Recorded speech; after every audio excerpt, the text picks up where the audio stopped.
का दर्शन, आत्मदर्शन, स्वयं का दर्शन, आत्म ज्योति जगा ले। बुझी हुई जगा कर ज्योति, स्वराज्य फिर पाले। आत्मदर्शन, स्वयं का दर्शन।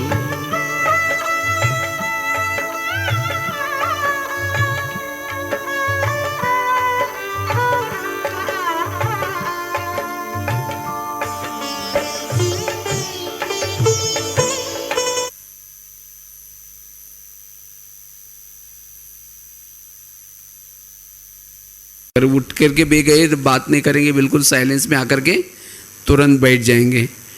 ठीक है, मौन में रह करके आत्माभिमानी की आवश्यकता है। బ్రహ్మ బాబా కూడా దేనిపైన పరిశ్రమ చేశారు, కష్టపడ్డారు ఆత్మాభిమాని స్థితి కోసం.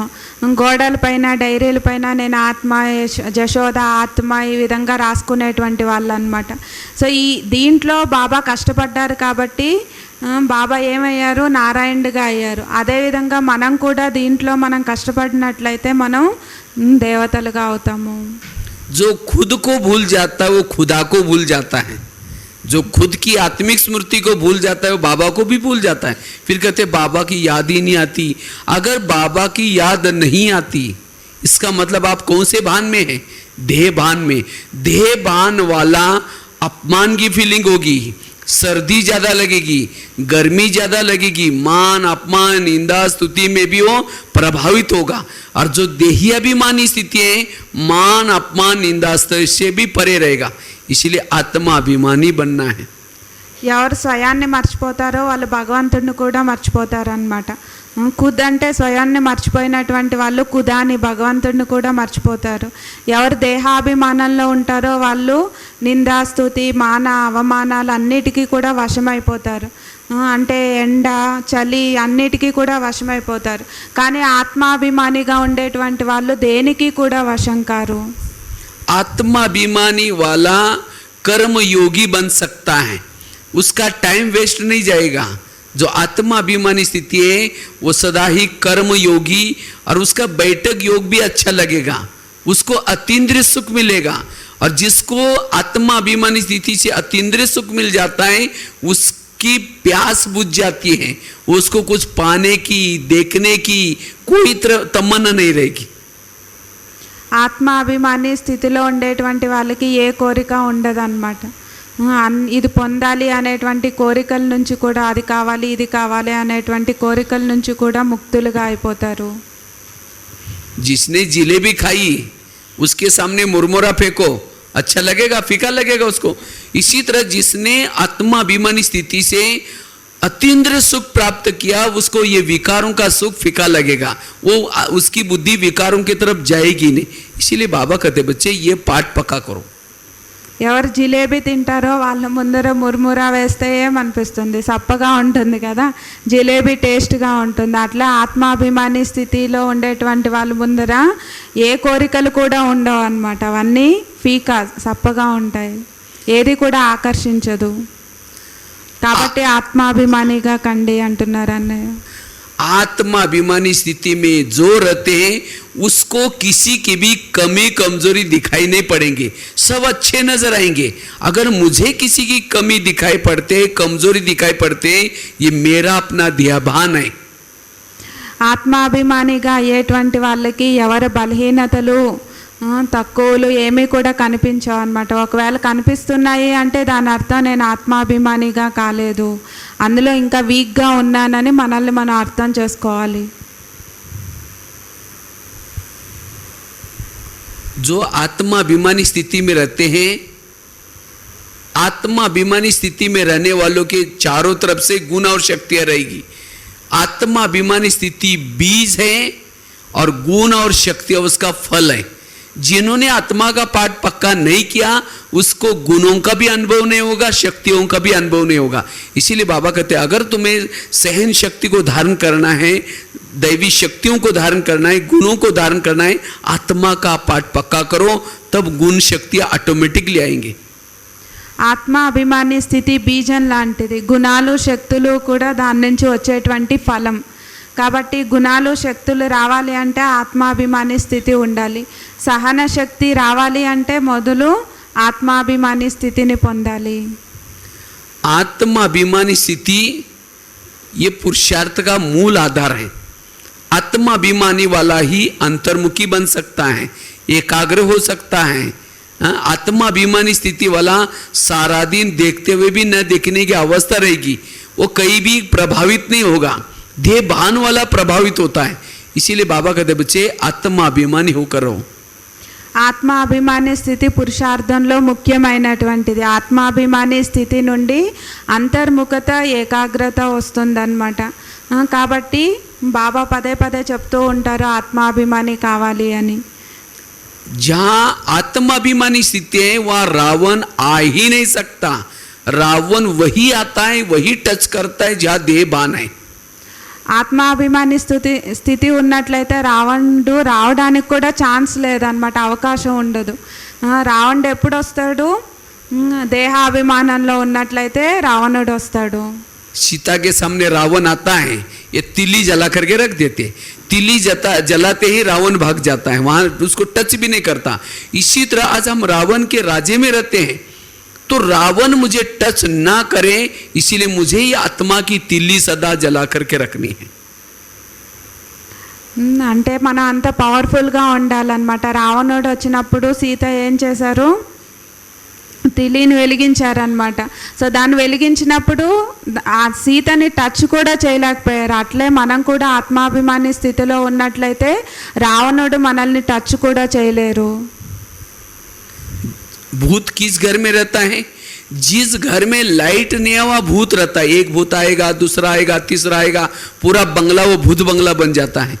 इसी तरह माया रूपी भूत हमारे पास कब आता है? जिस शरीर रूपी घर में आत्मा की लाइट नहीं है वहां विकार रूपी भूत आकर के रहते हैं। एक भूत, दूसरा भूत, तीसरा भूत, और पूरा बंगला भूत बंगला बन जाता है। ఏ ఇంట్లో అయితే లైట్ ఉండదో అక్కడ భూతాలన్నీ వచ్చి చేరుతాయి అన్నమాట, భూత్ బంగ్లా అయిపోతుంది. అట్లే మనలో కూడా ఆత్మ లైట్ లేదు అంటే ఆత్మాభిమాని స్థితిలో లేము అంటే అన్ని భూతాలు వచ్చి మనం ఎలా అవుతాం? భూత్ బంగ్లా అయిపోతాం అంటున్నారు అన్నయ్య. भूत डरता है किसको? लाइट से डरता है। कहते पहले जमाने में बहुत सारे भूत रहते थे, लेकिन आजकल भूतों का नाम निशानी खत्म हो गया। क्यों? क्योंकि चारों तरफ लाइट हो गई। इसी तरह विकारूपी भूत भी डरता है किससे? आत्माभिमानी स्थिति से।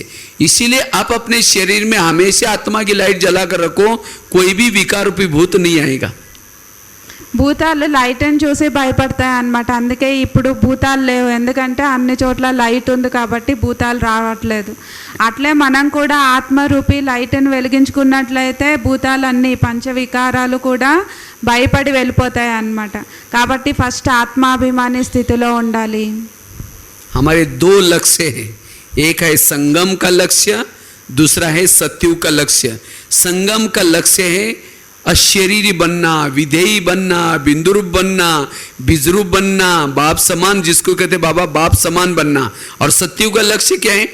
लक्ष्मी नारायण बनना, देवता बनना, उच्च पद प्राप्त करना। लेकिन याद रहे जो संगम के लक्ष्य तक पहुंचेगा सत्युग का लक्ष्य उसको मिल ही जाएगा। संगम की लक्ष्य की परिचय है भविष्य का लक्ष्य।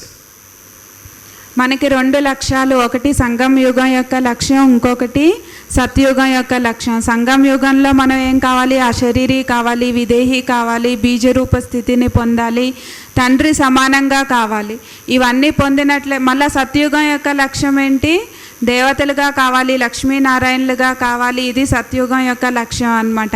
అయితే సంగం యుగం యొక్క లక్ష్యాన్ని పొందినట్లయితే తప్పనిసరిగా మనం సత్యుగంలో ఏం పొందాలో దాన్ని పొందుతాము. కాబట్టి ఫస్ట్ సంగం యుగం యొక్క లక్ష్యాన్ని కంప్లీట్ చేయాలి. बाबा कहते बच्चे ये आत्मा का लेसन इतना पक्का करो, जैसे बिल्डिंग बनाते हो तो फाउंडेशन बड़ा मजबूत होना होता है। अगर फाउंडेशन कच्चा है तो कभी भी आंधी आएगी, तूफान आएगी, बिल्डिंग भी गिर जाएगी।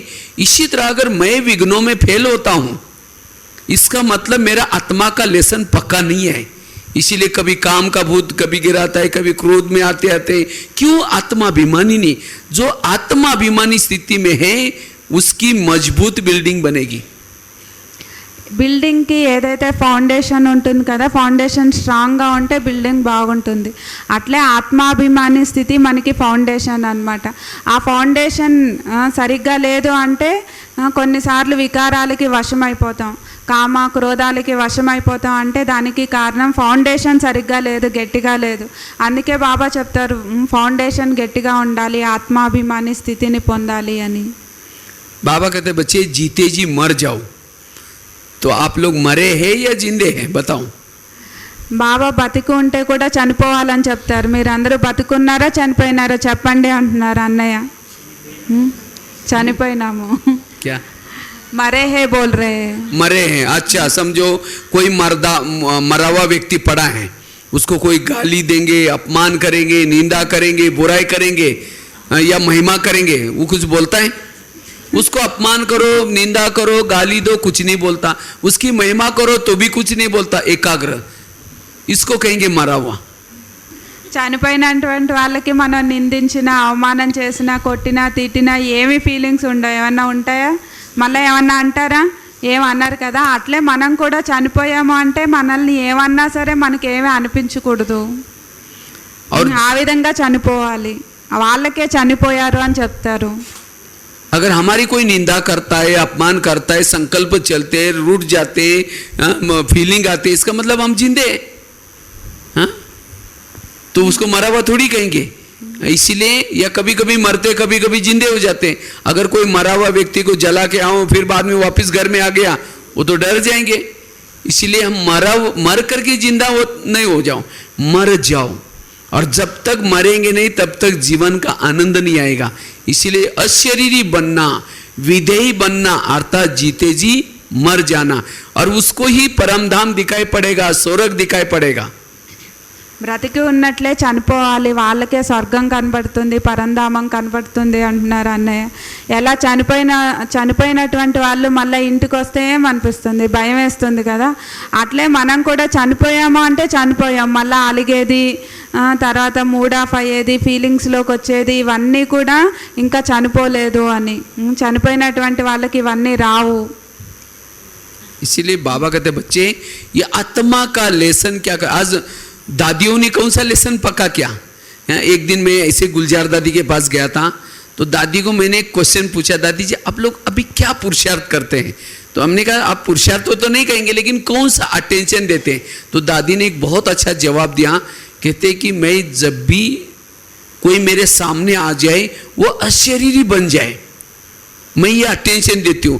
मैं मतलब दादी ने कहा कि मैं खुद अशरीरी स्थिति में रहती हूँ ताकि मेरे सामने कोई आ जाए वो भी अशरीरी बन जाए.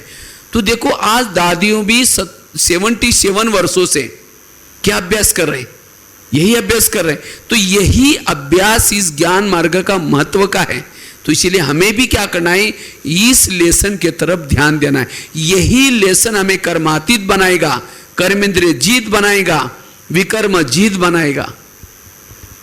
మనం మొదలు ఈ పాఠాన్ని పక్కా చేసుకోవాలి. ఆత్మాభిమాని స్థితిగా అయ్యేది ఇదే మనల్ని కర్మాతీతులుగా చేస్తుంది, కర్మేంద్రియ జీతులుగా చేస్తుంది, కర్మేంద్రియాలపైన విజయిగా చేస్తుంది.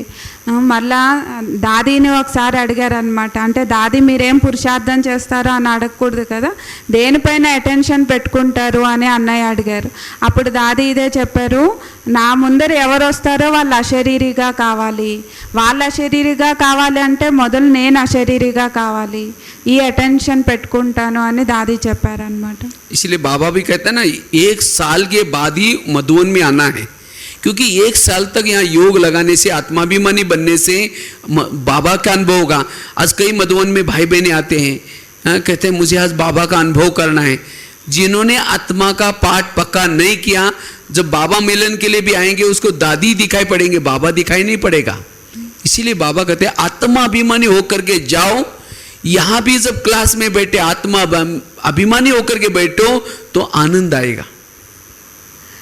అందుకే బాబా మిలనం చేయడానికి కూడా 1 సంవత్సరం తర్వాత రమ్మని చెప్తారు కదా. ఎందుకంటే 1 సంవత్సరం ఆత్మాభిమాని స్థితిలో ఉన్నప్పుడే బాబా ఎవరు ఎలా ఉన్నారు అనేది అనుభవం అవుతుంది. లేదంటే వస్తారు దాదీనే కనపడతారు కానీ బాబా కనిపించరు, అనుభవం చేయలేరు అనమాట. కాబట్టి మనం ఫస్ట్ ఆత్మాభిమాని స్థితిని పక్కాగా చేసుకోవాలి.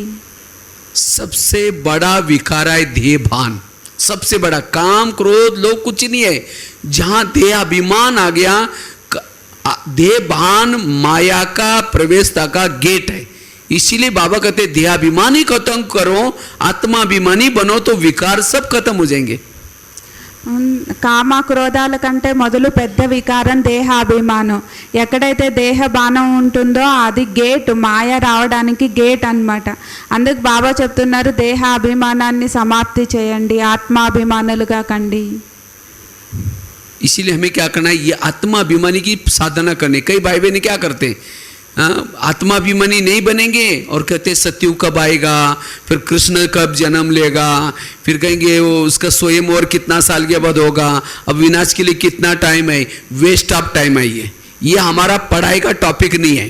पढ़ाई है आत्माभिमानी बनना, अशरीरी बनना, विधेयी बनना.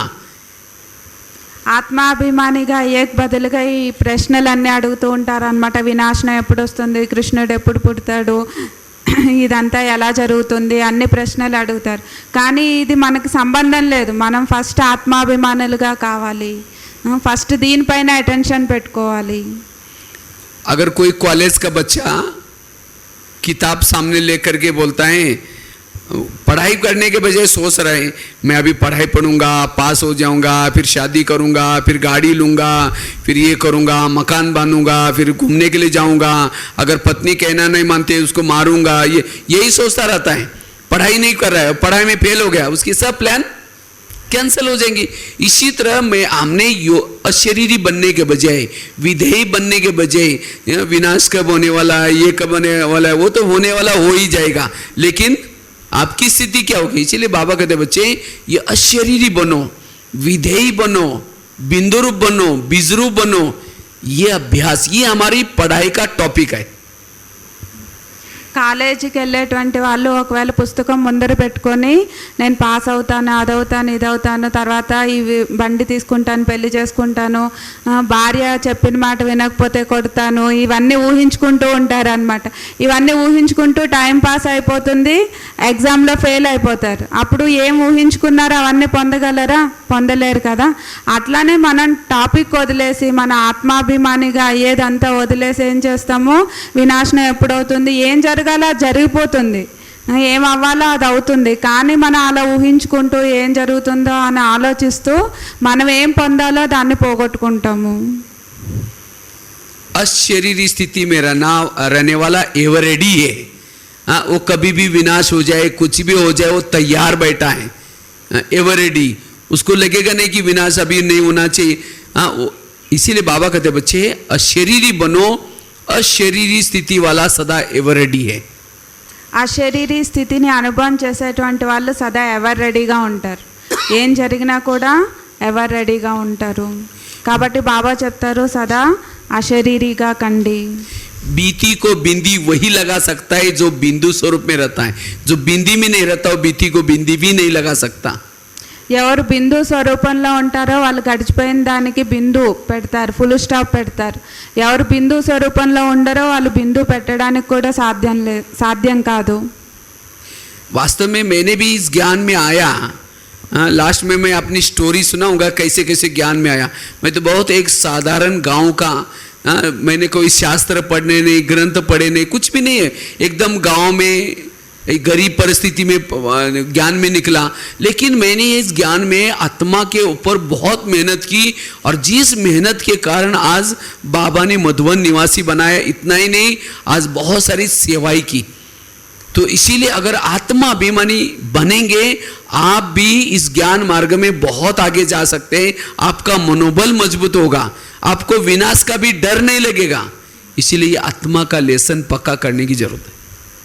అన్నయ్య తన అనుభవాన్ని చెప్తున్నారు. వాళ్ళు సాధారణ పల్లెల నుంచి వచ్చారు. తర్వాత పేదరికం నుండి వచ్చారు. అయితే ఫస్ట్ ఆత్మాభిమాని స్థితిని పక్కా చేసుకున్నారు. ఆత్మాభిమాని స్థితిని పక్కా చేసుకున్నందువలన బాబా ఈరోజు ఎంత మధువనంలో ఉంచారు, ఎంత సేవ చేస్తూ ఉన్నారు. కాబట్టి మొట్టమొదలు మనం ఆత్మ అనేటువంటి స్థితిని పొందాలి, ఆత్మాభిమాని స్థితిని పొందాలి. जो आत्माभिमानी स्थिति में रहते हैं वो है महारथी, वो महारथी बन सकते हैं. इसीलिए बाबा कहते बच्चे इसका पाठ पक्का करो. मैंने इसके लिए क्या कहता, अपना हर घंटे में चार्ट चेक करता था. इतना ही नहीं, मैंने खुद अपने हाथ पर भी लिखा था. इसी हाथ पर लिखा हुआ है मैंने. जब ज्ञान में आया था मैं आत्मा हूँ, मैं बार बार जब खाना खाता था तो भी याद करता मैं आत्मा हूँ, चलते फिरते ये आत्मा हूँ, आत्मा हूँ. इस लेसन ने मुझे बहुत योग को सरल बनाया, धारणा को सरल बनाया. अगर चारों सब्जेक्ट सरल बनाना है, आत्मा का लेसन पक्का करो. ఒకవేళ 4 సబ్జెక్టులో మనం సరళంగా కావాలి అంటే ఆత్మ అనేటువంటి పాఠాన్ని పక్కా చేసుకోవాలి. అన్నయ్య తన అనుభవాన్ని చెప్తున్నారు, చేతి మీద కూడా రాసుకున్నారు నేను ఆత్మ అని. సో అన్నీ నడుస్తూ తిరుగుతూ ఏం చేస్తున్నా కూడా మనం ఆత్మ అనే దాన్ని పక్కా చేసుకోవాలి. ఆత్మ అనే దాన్ని పక్కా చేసుకున్నట్లయితే 4 సబ్జెక్టులో కూడా సరళంగా అయిపోతాము, ఈజీ అయిపోతుంది, సహజం అయిపోతుంది. एक शिष्य था, गुरुजी के पास गया और गुरुजी को कहता है गुरुजी मैं बहुत दान पुण्य करता हूँ, मैं तपस्या करता हूँ, साधना करता हूँ, हाँ, लेकिन मेरे जीवन का उद्देश्य क्या है? कहते हैं ये मैं सब किसी लिए करता हूँ. तो गुरुजी ने कहा कि तुम एक आत्मा हो, इसका अनुभव करने के लिए करते हो. సో ఒక శిష్యుడు గురువు దగ్గరికి వెళ్ళి నేను దాన పుణ్యాలు చేస్తాను, ఇది చేస్తాను, అది చేస్తాను, అయితే నా జీవిత లక్ష్యం ఏంటి అని అడుగుతారు అనమాట. అప్పుడు గురువు చెప్తారు నేను ఆత్మనైనాను, దీన్ని అనుభవం చెయ్యి అని చెప్తారు. तो शिष्य को लगता है ये गुरुजी आत्मात्मा क्या बोल रहा है, वो रूठ के चला गया. फिर कुछ साल के बाद वही शिष्य वापस आया, फिर कहते हैं गुरुजी मैं ये दान कर रहा हूँ, पुण्य कर रहा हूँ, ये सब किसी लिए कर रहा हूँ. उनको लगा कि गुरुजी कहेंगे तुम अगले जन्म में बहुत महान बनोगे, तुम बहुत विद्वान बनोगे, ऐसा कुछ बोलेंगे. लेकिन गुरुजी ने कहा कि तुम एक आत्मा हो, इसका अनुभव करने के लिए करते हो. तो शिष्य को गुस्सा आया, रूठ के चला गया. कहते गुरुजी आपने ये आत्मा क्या लगाया, ना मैं आपका शिष्य हूँ ना आप मेरे गुरु हैं. और जाकर के एक पहाड़ी पर जाता है, सोचता है मैं कूद के मरूं. लेकिन उसको लगता है गुरुजी आत्मा ये क्या बोल रहे हैं. तो तटस्थ होकर के आत्मा का अनुभव करने के लिए बैठे. कुछ समय के बाद उसको आत्मा का अनुभव होने लगा और बहुत सुख मिलने लगा. तब उसको लगा अरे मैं भविष्य में विद्वान पंडित उससे भी ज्यादा मुझे आत्म सुख में ही सुख है. तब जाकर के गुरुजी को कहता है गुरुजी आपने सही बोला था, मैं आत्मा बनने के लिए ये सब कुछ कर रहा हूं. इसी तरह आज हम योग लगा रहे, पुरुषार्थ कर रहे, तपस्या कर रहे, किसी लिए सत्यों का पद पाने के लिए नहीं, लेकिन आत्मानुभूति के लिए. जिन्होंने आत्मा का अनुभव किया उनको सत्युग में जाने का दिल भी नहीं करेगा. संगम का एक एक पल उसको मजा आएगी, आनंद आएगा. इसीलिए बाबा कहते बच्चे ये पाठ पक्का करना, यही हमारा जीवन का उद्देश्य है. మళ్ళా శిష్యుడు కొన్ని రోజుల తర్వాత గురువు దగ్గరికి వచ్చారనమాట. గురువు దగ్గరికి వచ్చి మళ్ళీ అడిగారు దాన పుణ్యాలు ఇవన్నీ చేస్తూ ఉంటాను, ఇది దేనికోసం అని. మళ్ళా చెప్పారు గురు అంటే ఆత్మస్థితిని అనుభవం చెయ్యి అని.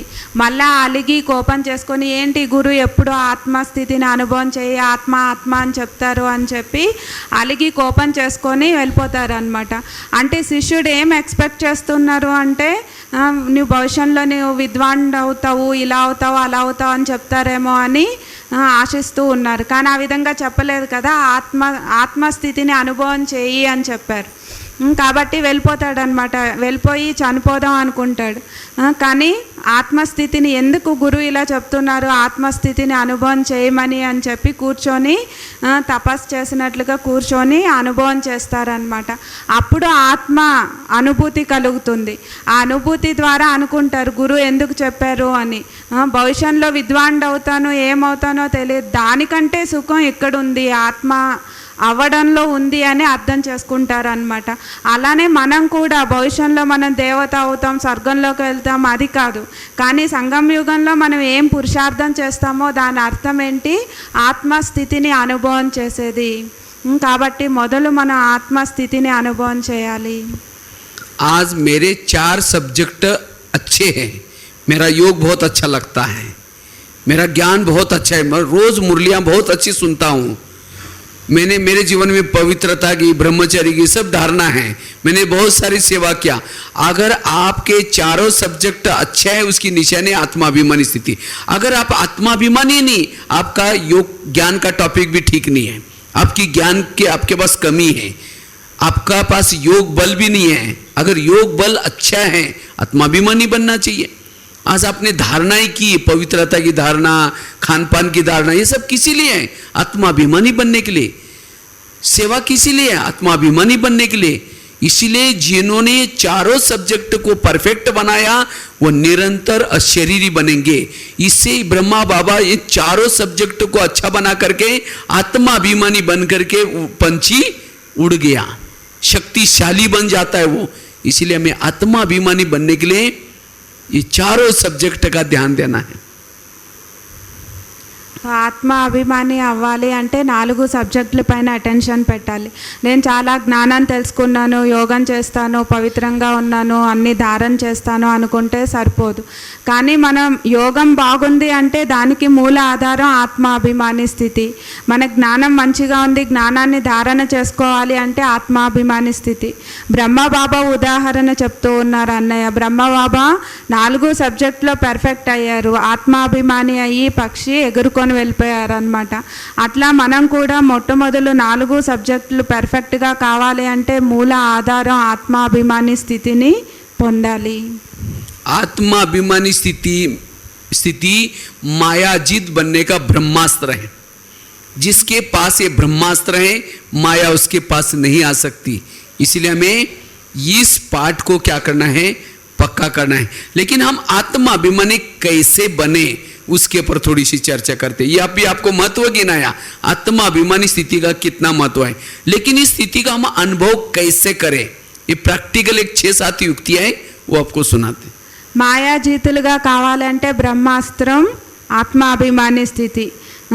ఆత్మాభిమాని స్థితి అనే బ్రహ్మాస్త్రాన్ని ఉపయోగించినట్లయితే మాయాజీతులుగా అయిపోతాం అన్నమాట. అయితే ఇప్పటి వరకు ఆత్మాభిమానిగా కావాలి అని విన్నాం, కానీ ఎలా కావాలి దానిపైన ఇప్పుడు మనం 6-7 మాటల్ని చూద్దాము అంటున్నారు అన్నయ్య. सबसे पहली बात है, अगर मुझे आत्माभिमानी बनना है, मेरे पास पवित्रता की धारणा जरूरी है, ब्रह्मचर्य की धारणा जरूरी है। अगर पवित्रता नहीं, आत्माभिमानी नहीं बन सकेंगे। ఒకవేళ నేను ఆత్మాభిమాని స్థితిని పొందాలి అంటే, ఆత్మాభిమానిగా కావాలి అంటే పవిత్రత శక్తి కావాలి, బ్రహ్మచర్యంగా ఉండాలి, బ్రహ్మచర్య శక్తి కావాలి. పవిత్రంగా లేము అంటే ఆత్మాభిమాని కాలేము. तो पवित्रता और आत्माभिमानी इसके क्या संबंध है? పవిత్రతకి ఆత్మాభిమాని స్థితికి ఏం సంబంధం? पहले जमाने में आप लोगों ने देखा होगा, ये बिजली जब नहीं थी, गांव में चिमनी यूज करती थी, चिमनी या दिया, यहाँ क्या बोलते हैं मुझे पता नहीं। बचपन में हम छोटेपन में वो त्रिकोणा सा रहता था, टीन का बना हुआ, केरोसिन डालते थे, बीच में बाती होती थी, माचिस लगाओ, फ्लेम जलती रहती थी, उसको चिमनी या दिया, लैंप भी बोलते हैं उसको। ల్యాంప్, లాంతర్ అని చెప్తారు కదా. అంటే పాతకాలంలో ఈ లైట్లు, ఎలక్ట్రిసిటీ ఏం లేదు, అయితే అప్పుడు ఏముండేది చిమ్నీ అనమాట, లాంతర్ అని చెప్తారు. త్రికోణంలో ఉంటుంది, లోపల కిరోసిన్ వేస్తారు, దాన్ని వెలిగిస్తారనమాట. ఆ ఉదాహరణ చెప్తూ ఉన్నారు. अगर वो दिए में तेल नहीं है, चिमनी में तेल नहीं है, केरोसिन नहीं है, माचिस लगाओ, फ्लेम जलेगी? नहीं जलेगी। इसी तरह शरीर, योगी भी क्या है, हम जब योग में बैठते हैं तो अगर चारों तरफ बैकग्राउंड बनाओ तो एक त्रिकोणा सा योगी मतलब एक चिमनी है, एक दिया है, और उस दिए के अंदर पवित्रता या तेल है। अगर तेल नहीं है तो आत्मा की फ्लेम कैसी जलेगी? आत्मा का फ्लेम कैसी जलेगी? आत्मा अनुभूति कैसी होगी? इसीलिए अगर आत्मा का अनुभव करना है, पवित्रता बहुत बहुत जरूरी। ఒకవేళ దీపంలో కిరోసిన్ లేదు అంటే అగ్గిపెట్టి వెలిగిస్తే వెలుగుతుందా? దీపం వెలగదు కదా. అట్లానే పవిత్రత లేదు అంటే యోగంలో కూర్చుంటాం, కానీ యోగ అనుభూతి ఎప్పుడు కలుగుతుంది? పవిత్రత ఉన్నప్పుడు. పవిత్రత ఏంటి? ఆయిల్, అంటే దాని లోపల వేసేటువంటి కిరోసిన్ లాగా అన్నమాట. ఈ దీపం, ఆత్మ దీపం వెలగాలి, యోగం కుదరాలి అంటే పవిత్రత అనేటువంటి ఆయిల్ వేయాలి. इसीलिए बाबा कहते हैं यहाँ आने वालों को बाबा ने सीधा सा डायरेक्शन देना है। अगर तुमको यहाँ आना है पवित्रता की पालना करनी है। अगर पवित्र नहीं रहते तो बाबा सीधा कहते हैं नहीं आओ तो भी चलेगा, क्योंकि यहाँ जब आएंगे पवित्रता का पालना नहीं करेंगे तो आत्मानुभूति कैसी होगी, और जिसको आत्मानुभूति नहीं वो परमात्मा अनुभूति कैसी होगी, वो विकार के ऊपर जीत प्राप्त कैसी कर सकता है। इसीलिए अगर मुझे आत्मा का अनुभव करना है पवित्रता की धारणा करनी है। ఆత్మ అనుభూతి చేయాలంటే పవిత్రంగా ఉండాలి. అందుకే కొత్త వాళ్ళకి చెప్తారు కదా, పవిత్రంగా లేరు అంటే ఇక్కడ రాకుండా ఉండేదే మంచిది అని బాబా చెప్తారు. ఎందుకంటే పవిత్రంగా లేము అంటే ఆత్మాభిమాని స్థితిని పొందలేము. ఆత్మానుభూతిని పొందలేదు అంటే పరమాత్మ అనుభూతిని పొందలేము. వికర్మలు వినాశనం కాదు, ఏమీ పొందలేము అన్నమాట. కాబట్టి ముఖ్యమైనటువంటిది పవిత్రత. ఆత్మాభిమాని స్థితిని పొందాలి అంటే जितना जिस चिमने में तेल क्वालिटी वाला है उतना उसकी फ्लेम एकाग्र होकर के जलती है। अगर तेल में पानी फटफट करता रहेगा, इसी तरह अगर मेरी निरंतर मुझे आत्मा कहने की भी जरूरत नहीं है, अगर पवित्रता है ऑटोमेटिकली फ्लेम जलती रहेगी, आत्मा अनुभूति होगी। ఒకవేళ కిరోసిన్లో నీళ్ళు ఉన్నాయి అనుకోండి, అప్పుడు ఫట్ ఫట్ ఫట్ అంటూ ఉంటుంది కదా. అట్లా కిరోసిన్ రిఫైన్డ్గా ఉన్నట్లయితే నీళ్ళు ఏది కల్ముషం లేదు అంటే దీపం బాగా వెలుగుతూ ఉంటుంది. అట్లే మనం కూడా ఆత్మాభిమాని స్థితిలో ఉన్నాం, పవిత్రంగా ఉన్నాము అంటే మన దీపం వెలుగుతూ ఉంటుంది. ఆత్మాభిమాని స్థితిలో ఉంటాం. పవిత్రంగా ఉన్నట్లయితే ఆత్మాభిమాని స్థితిలో ఉంటాం.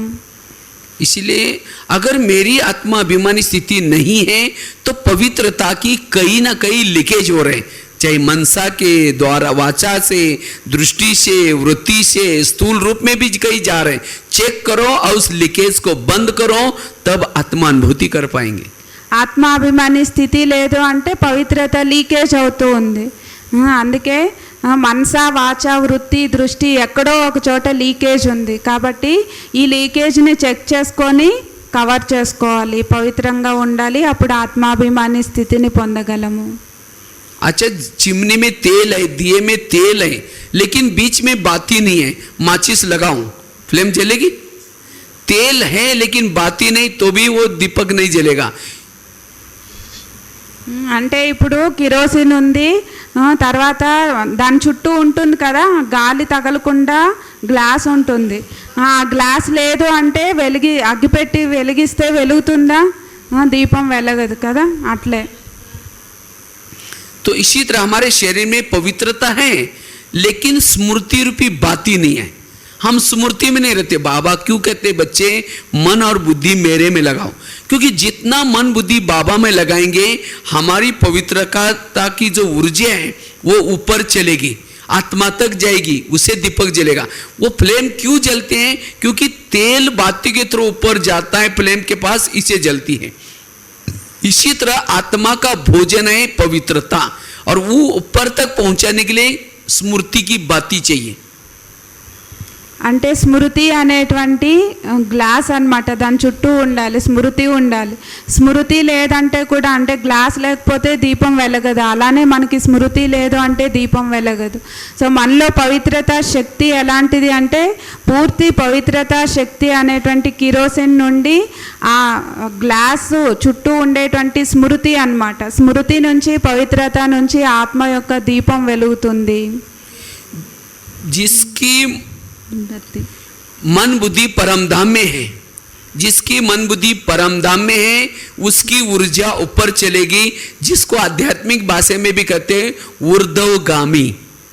और जिसकी मन बुद्धि नीचे धरती पर है, किसी व्यक्ति के साथ है, वस्तु में है, उसकी ऊर्जा नीचे चलेगी, उसको कहते हैं अधोगामी, मना उसका अधपतन होता है। और जिसकी मन बुद्धि परमात्मा की तरफ है उसकी ऊर्जा ऊपर जाते, जैसे दीपक जलेगा, उसका उन्नति होती है। ఎవరి మనసు బుద్ధి పరమాత్మ పైన ఉంటుందో వాళ్ళ దీపం బాగా వెలుగుతుంది అన్నమాట. ఆ కిరోసిన్ దానికి అందుతుంది అన్నమాట, ఆ శక్తి అంది దీపం వెలుగుతుంది. లేదు అంటే ఇక్కడ వ్యక్తులు అన్నిటికీ ఆకర్షణలు అయిపోతారు. బుద్ధి ఎవరిపైనైనా దేనిపైనైనా వెళ్తుంది అంటే అధోగతి అయిపోతారు అన్నమాట. दूसरी बात है, तो एक तो पवित्रता आत्मा अभिमानी के लिए जरूरी है। दूसरी है, अगर मुझे आत्माभिमानी बनना है, मुझे निरंकारी बनना है। जितना जो निरंकारी उतना निराकारी।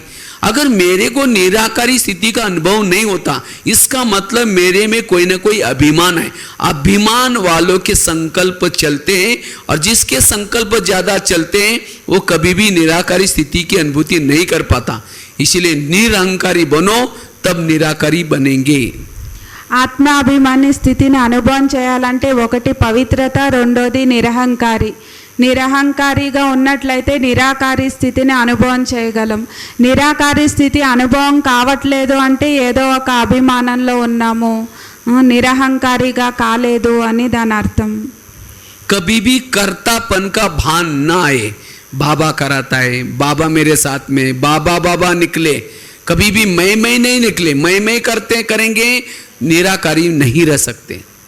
ఎప్పుడు బాబా బాబా అని రావాలి, బాబా చేయిస్తారు, నేను చేస్తున్నాను, నాది నేను అనేటువంటిది రాకూడదు. బాబా చేయిస్తున్నారు, చేయించేటువంటి వాళ్ళు బాబా అనేది ఉండాలి. ఈ విధంగా నిరహంకారిగా కావాలి. इसीलिए बाबा कहते हैं हर पल करण करावनार की स्मृति रहे। करण करावनार बाबा है, मैं निमित्त हूं। जैसे कठपुतली को चलाते, कठपुतली वो चलाने वाला दिखाई नहीं पड़ता, वो पर्दे के पीछे बैठता है और महीन धागे बांध करके उसको चलाया जाता है। अगर कठपुतली का डांस करके कोई तालियां बजाए, वाह कितना अच्छी कर रहे, तो खींचने वाला कहेगा अच्छा कर ले, वो खींचेगा नहीं तो वही लटक जाएगी। इसी तरह इस पर्दे के पीछे परम धाम में बाबा है, और वहां से हमारे से सेवा कराता है, कार्य कराता है। लेकिन जब कार्य में वाह होते हैं, हम कहते हैं मैंने किया, मैं बहुत अच्छा कराता हूँ। खींचने वाला कहेगा अच्छा कर ले, वो खींचेगा नहीं तो वही लटक जाएगी। इसीलिए सदा उस करण करावनार की स्मृति रहे, मैंपन से मुक्त बने, वही निरंकारी निराकारी बन सकता है। చేసి చేయించేటువంటి వాళ్ళు బాబా. ఏ విధంగా బొమ్మలాట ఉంటుంది కదా, బొమ్మలాటలో ఏం చేస్తారు, వెనకాల నుండి దారం కట్టి దాన్ని ఆడిస్తూ ఉంటారు. అప్పుడు ఎదురుగా చూసేటువంటి వాళ్ళు ఈ బొమ్మలు బాగా ఆడుతున్నాయి అంటే ఆడించేటువంటి వాళ్ళు ఎక్కడికి పోతారు, ఆపేస్తే ఆడించేటువంటి వాళ్ళు ఆపేస్తే ఏమవుతుంది, ఆ బొమ్మలు అక్కడే ఇరుక్కుపోతాయి, అక్కడే అలానే ఉంటాయి అన్నమాట. అలానే పరదాకి వెనకాల, స్క్రీన్కి వెనకాల చేయించేటువంటి వాళ్ళు, చేయించేటువంటి వాళ్ళు బాబా. బాబా మనతో చేయిస్తున్నారు కాబట్టి దీన్ని ఎప్పుడూ మర్చిపోకూడదు. దీన్ని గుర్తుంచుకొని నిరహంకారిగా అవ్వాలి, నిరాకారి స్థితిని అనుభవం చేయాలి. आज मेरे पास ज्ञान बहुत है, मैंने ज्ञान को अच्छी तरह समझ लिया। विद्या विनय शोभते, मेरे पास विद्या है, उसकी निशान है विनम्रता, और विनम्रता वाला तृप्त बनेगा, उसके मन का भटकना बंद हो जाएगा, इच्छाएं तृष्णाएं कामनाएं सब खत्म, और वो ही निराकारी स्थिति में रह सकता है. ఇప్పుడు మన దగ్గర విద్య ఉంది, విద్యకి గుర్తేంటి, నమ్రత. నమ్రంగా ఉండేటువంటి వాళ్ళు అన్నీ పొందుతారు. ఆ కామన్లు కోరికలు ఇచ్చ అంటే అది పొందాలి ఇది పొందాలి అనేటువంటిది ఏది ఉండదు అన్నమాట. ఏం పొందాలో అది పొందామో అనే స్థితిలో ఉంటారు. इसलिए बाबा कहते बच्चे निरंकारी धारण करो। जिसने नम्रता धारण की वो कभी भी मरता नहीं। नम्रता वो कभी भी मरता नहीं, अमर है। और जिसके अंदर अभिमान आया वो खत्म हो गया। एक बार सागर ने नदी को पूछा, आप भी जब भी आते हैं बड़े बड़े पेड़ों को लाते, घास क्यों नहीं लाते? तो सागर ने, नदी ने कहा घास मेरे पानी के सामने झुक जाता है, इसीलिए उसको नहीं लाती हूँ। पेड़ नहीं झुकता इसीलिए उखाड़ करके लाती हूँ।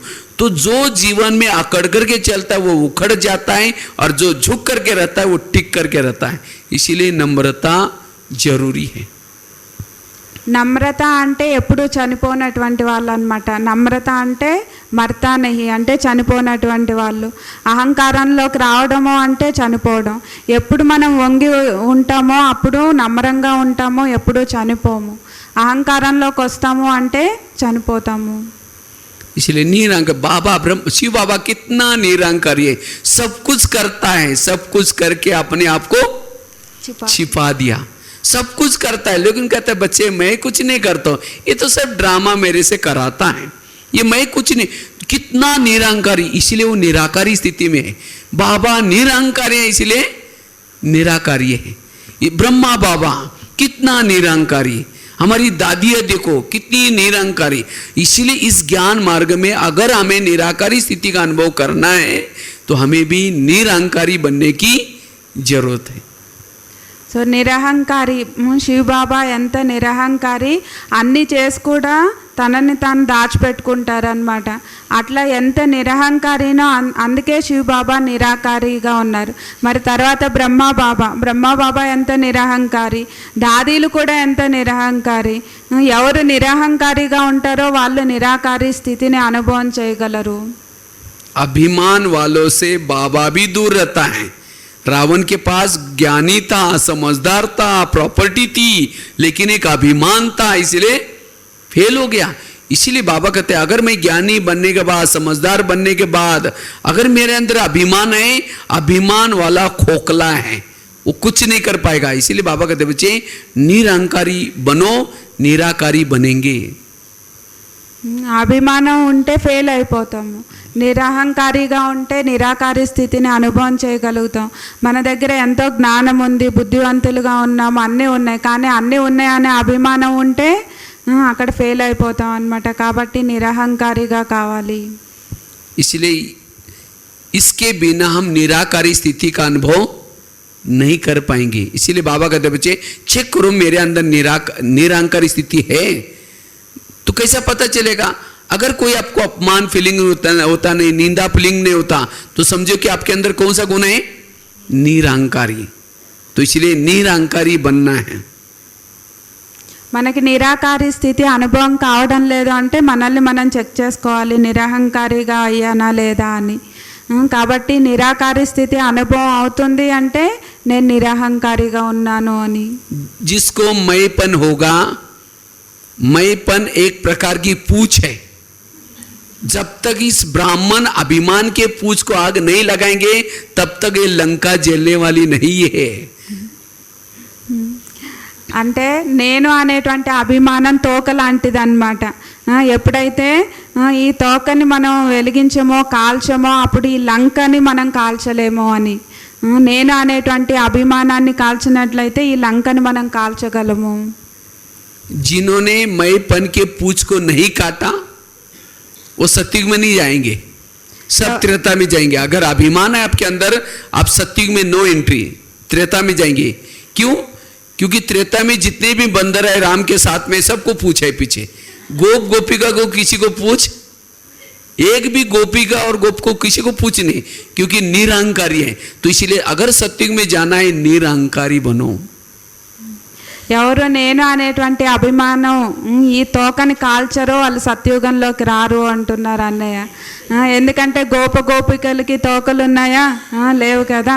అట్లా నేను అనేటువంటి అభిమానం ఉన్నట్లయితే మనం సత్యుగంలోకి రాలేము, స్వర్గంలోకి వెళ్ళలేము అని.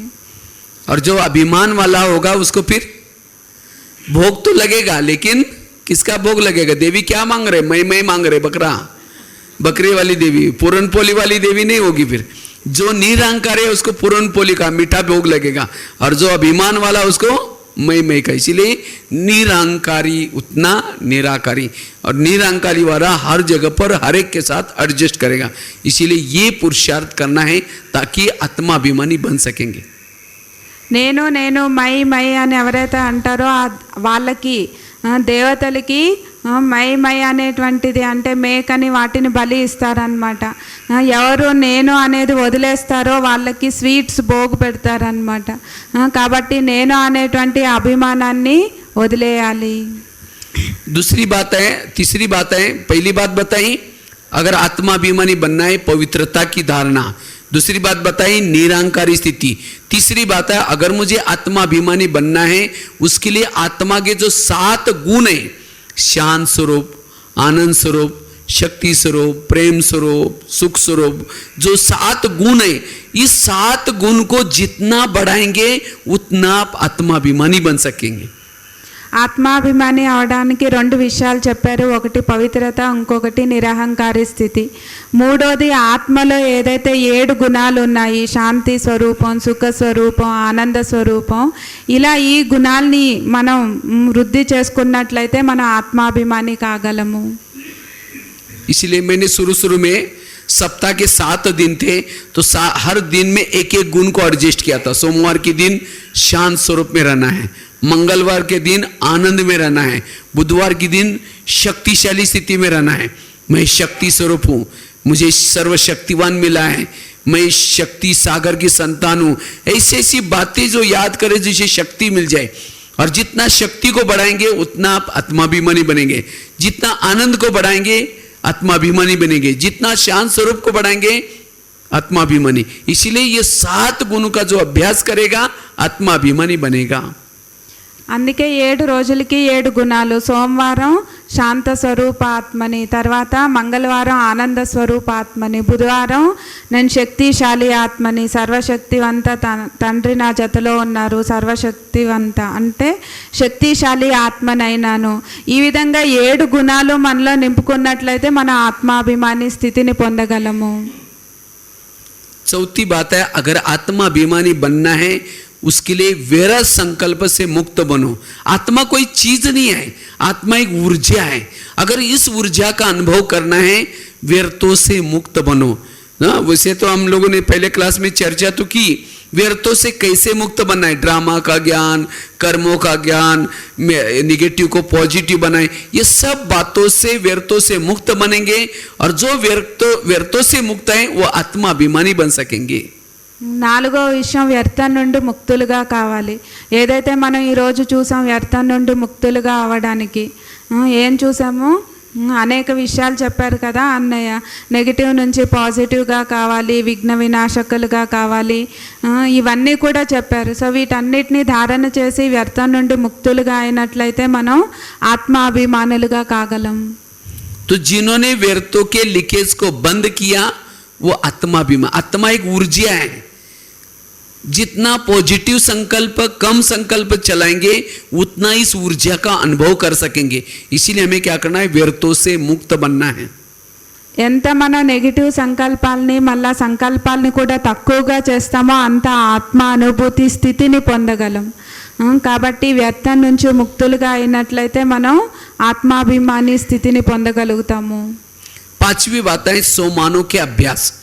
जितना सोमानों के अभ्यास करेंगे, सोमान से अभ्यास करने से आंतरिक शक्तियां जागृत होते हैं और उसी शक्ति से आत्माभिमानी बन सकते हैं. 5వది స్వమానాలు. ఎంత స్వమానంలో ఉంటామో, స్వమానాన్ని అభ్యాసం చేస్తామో అంత ఆంతరిక శక్తులన్నీ కూడా జాగృతం అవుతాయి. मैं शिव शक्ति हूँ, मैं कल्प कल्प की विजय हूँ, स्वयं सर्वशक्तिवान मेरे साथ में है। तो इसी तरह के जितने नशे के सोमान याद करेंगे आपके आत्मा की विल पावर बढ़ेगी और आप आत्माभिमानी बन सकेंगे. ఎంత నశాలో ఉండేటువంటి సమానాల్ని స్మృతి చేస్తామో అంత ఆత్మాభిమాని స్థితి పెరుగుతుంది, నశ పెరుగుతుంది, శక్తి పెరుగుతుంది, ఆత్మాభిమాని స్థితి పెరుగుతుంది.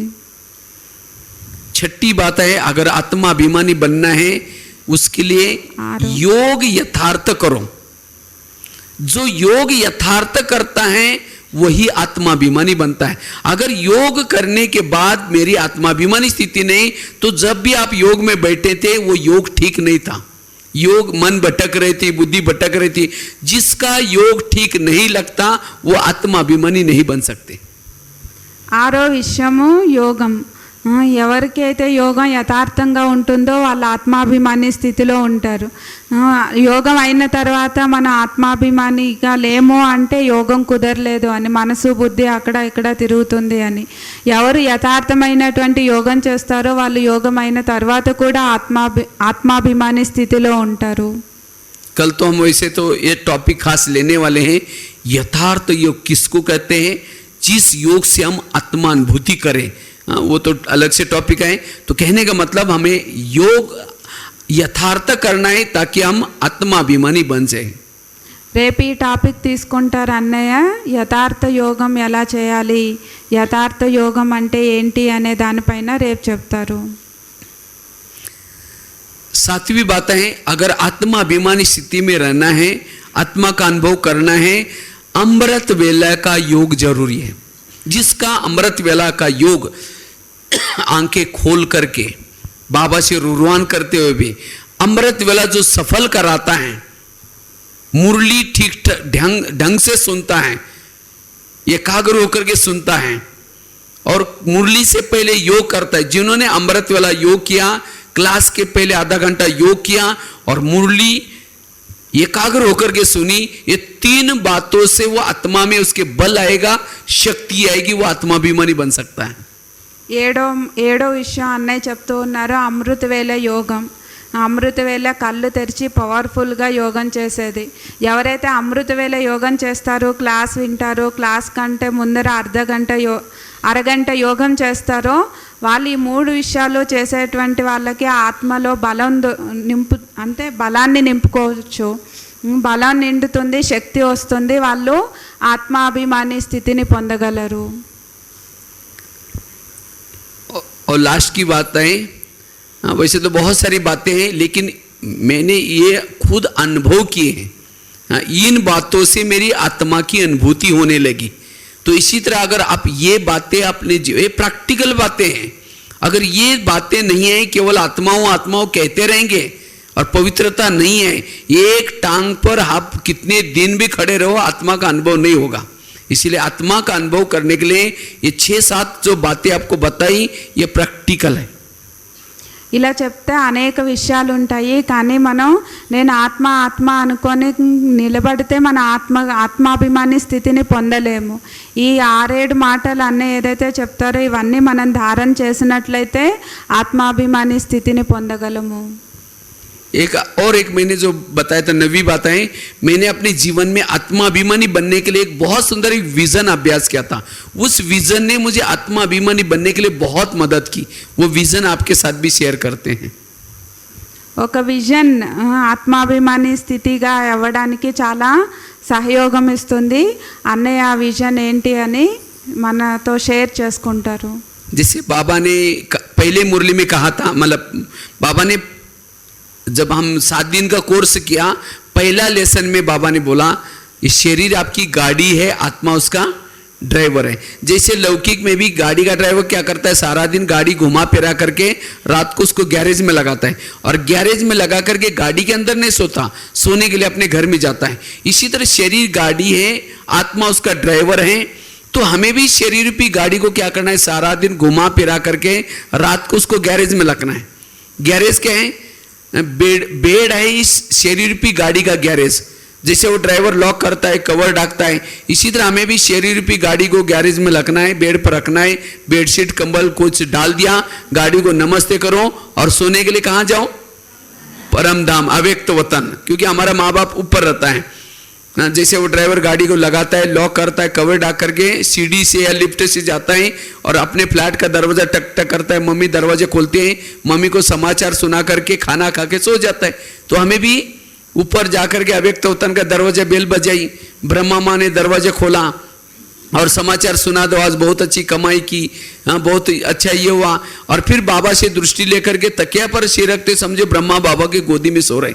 तो सवेरे उठते कौन याद आएगा, ब्रह्मा बाबा याद आएगा। गुड मॉर्निंग करके फिर योग करो, योग अमृत वाला अच्छा होगा। और उसके बाद फिर योग करने के बाद बाय बाय, मैं नीचे जा रहा हूँ, फिर नीचे आऊँ। तो सारा दिन आपको लगेगा मैं आत्मा रूपी ड्राइवर इस गाड़ी में आया हूँ, मैं आत्मा हूँ। ऑटोमेटिकली आत्मा की स्मृति रहेगी। కోర్సులో మొట్టమొదటి పాఠం ఏంటి, ఆత్మ. సో అందులో ఏం చెప్తారు, డ్రైవర్, ఆత్మ డ్రైవర్, శరీరం వెహికల్ లాంటిది కదా. సో వెహికల్ ఓనర్ కూడా ఏం చేస్తారు, పూర్తి రోజంతా కూడా వెహికల్లో తిరిగి తర్వాత రాత్రి గ్యారేజ్లో పెట్టి పడుకోవడానికి వెళ్తారు కదా. అలా అంటే గ్యారేజ్ ఏది, మన బెడ్ ఏదైతే ఉందో అది గ్యారేజ్ కదా. సో అట్లా వాళ్ళు గ్యారేజ్లో కార్ పెట్టి దానికి కవర్ వేసి లాక్ చేసి తర్వాత పైకి వెళ్తారు. డోర్ని నాక్ చేస్తారనమాట, డోర్ కొడతారు, మమ్మీ డోర్ తీస్తారు. డోర్ తీసిన తర్వాత మమ్మీతో అది ఇది మాట్లాడి భోజనం చేస్తారు, పడుకుంటారు.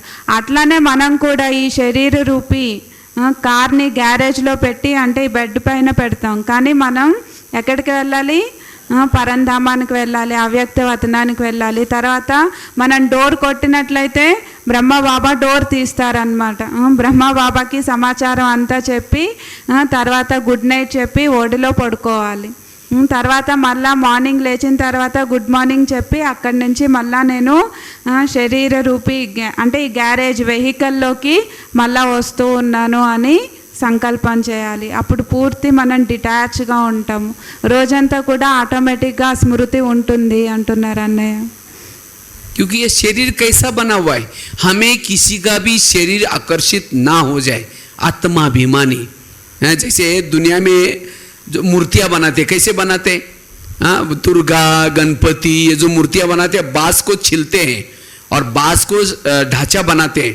उसके बाद उसके साथ में घास बांधते हैं.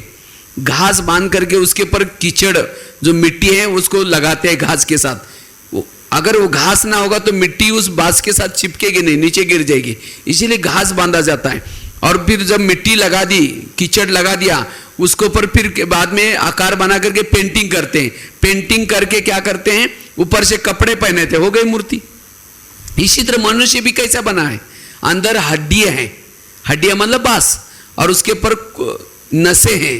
नसे मतलब घास, और उसके ऊपर खून और मांस चिपका हुआ है, और ऊपर से पेंटिंग किया है, काला पेंटिंग, पीला पेंटिंग, और कपड़े पहने, हो गई मूर्ति. अब कोई अगर काली मूर्ति है, अगर उसका पेंट हटा दो तो वही अंदर मिट्टी होगी. अगर कोई पीला पेंटिंग किसी मूर्ति को किया है, ऊपर से पेंटिंग हटा दो, वही मिट्टी होगी. इसी तरह कोई काला हो या गोरा हो, अंदर क्या है, खून और मांस. और अगर खून मांस को लेकर के माइक्रोस्कोप के नीचे पकड़ो, ये कीड़ों से बना हुआ शरीर है. और ये कीड़े जिंदे क्यों हैं, आत्मा है. अगर आत्मा चली जाए, कीड़े मर जाते हैं. अगर ये कीड़ा मरा हुआ अगर आपके शरीर के ऊपर आ जाए, वो व्यक्ति भी मर जाएगा. इसीलिए कोई व्यक्ति को डेड बॉडी को जलाने के लिए जाते हैं, जला कर जब वापिस आते हैं, वो कपड़े पहने उसको भी धुलाई करते हैं, क्योंकि वो कीड़ा कोई ऊपर ना आया हो. तो ऐसे कीड़ों के साथ हमारा कितना अट्रैक्शन है. इसीलिए हमें किसी को भी अगर कोई आकर्षित करता है, उसका बिना शरीर का, चमड़ी का शरीर देखो, हाँ, गंदगी है, मक्खियां बैठ रहे, तो आपको किसी का शरीर आकर्षित नहीं होगा. इसीलिए हमें कभी भी किसी के शरीर को देख करके आकर्षित नहीं होना है. तब हम आत्माभिमानी बनेंगे. इसीलिए आत्माभिमानी बनने के लिए हमें ऐसे ऐसे विजन बनाने की जरूरत है. ఆత్మాభిమాని స్థితిని తయారు చేసుకోవడం కోసం అన్నయ్య ఒక ఉదాహరణ చెప్తున్నారు. మూర్తి ఎలా తయారవుతుంది అని. మట్టి అన్నీ కలిపితేనే మూర్తి తయారవుతుంది కదా. సో అదన్నీ అంటుకోవాలి అంటే అన్నీ ఉండాలి. ఏదైనా లేదు అంటే అది సరిగ్గా అంటుకోదు, మూర్తి తయారు కాదు. అలా మట్టితో తయారైనటువంటి మూర్తికి పెయింట్ వేస్తారు. పెయింట్ వేసి దానికి మంచి మంచి బట్టలు వేసి దాంట్లో మూర్తిని తయారు చేస్తారనమాట.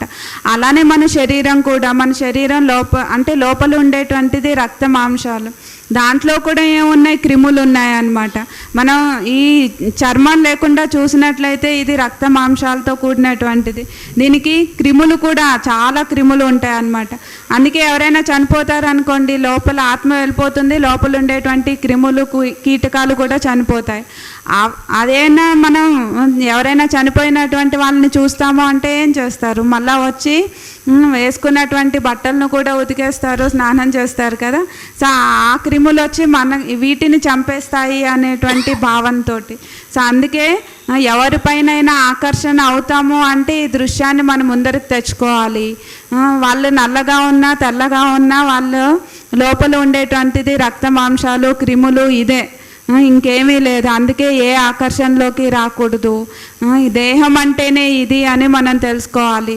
ఎప్పుడైతే ఇలా మనం విజువలైజేషన్ చేస్తామో, ఆలోచిస్తామో, అప్పుడు ఏ దేహం పైన ఆకర్షణ ఉండదు. ఆత్మాభిమాని స్థితిని అనుభవం చేయగలము. तो बहुत सारी बातें हैं, लेकिन हमें ये जो 6-7 बातें बताई, अगर इसको भी हम अभ्यास करेंगे तो सहज हम आत्माभिमानी बन सकेंगे. जितना बाबा के लगन में मगन में रहेंगे, ईश्वरीय नशे में रहेंगे, बाबा के गुणों को याद करेंगे, आत्माभिमानी बनेंगे. इसीलिए आत्माभिमानी स्थिति की हमें धून लगाना है. जो आत्माभिमानी बनेंगे, माया उसके पास नहीं आएंगी, अतीन्द्रिय सुख मिलेगा. बहुत आत्माभिमानी की महिमा है. इसीलिए बाबा बार बार मुरली में इसके ऊपर अटेंशन देते हैं. तो इसीलिए खास इस भट्टी से हमें आत्माभिमानी होकर के जाना है. तो इसीलिए इस पाठ को आज हमें बहुत अच्छी पक्का करना है. और उसके लिए जो 6-7 बातें बताई आपको, इन बातों का अभ्यास करना है. बाबा ने जो स्मृतियां दी, बच्चे घर जाना है, बच्चे तुम कौन हो, तो तो जितना इसकी स्मृति करेंगे आत्माभिमानी बनेंगे। तो इसलिए हमें आत्माभिमानी बनने बड़ा जरूरी है, जिससे हमें बहुत सारी प्राप्तियां हैं। ठीक है, ओम शांति। बाकी अभी हम थोड़ा सा योग करके 5-7 मिनट ये करेंगे, ब्रेक लेंगे, उसके बाद बराबर योग चालू हो जाएगा 7 बजे से 7 बजे योग। ठीक है, 7 से 7:30 बजे बिल्कुल एकाग्र होकर के हमें नुमा शाम का योग करना है। ओम शांति।